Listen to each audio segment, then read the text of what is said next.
కర్తవ్యం మీద ధ్యాస కర్మయోగం, శాస్త్రీయ దృక్పథం మీద ధ్యాస విజ్ఞాన యోగం, ఆత్మవిశ్వాసం మీద ధ్యాస ప్రగతి యోగం, అహింస మీద ధ్యాస కరుణ యోగం, మాట మీద ధ్యాస బుద్ధి యోగం,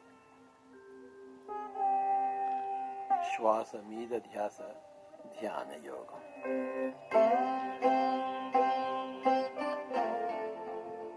ఒక్కొక్క దర్పణంలో ఒక్కొక్క నేను కనిపిస్తున్నాను.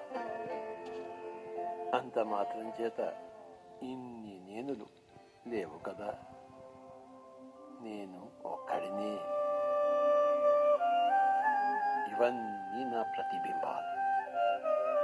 ఆ పరమాత్మ ఒక్కడే. అఖిల చరాచర ప్రపంచం ఆ పరమాత్మని ప్రతిబింబాలు.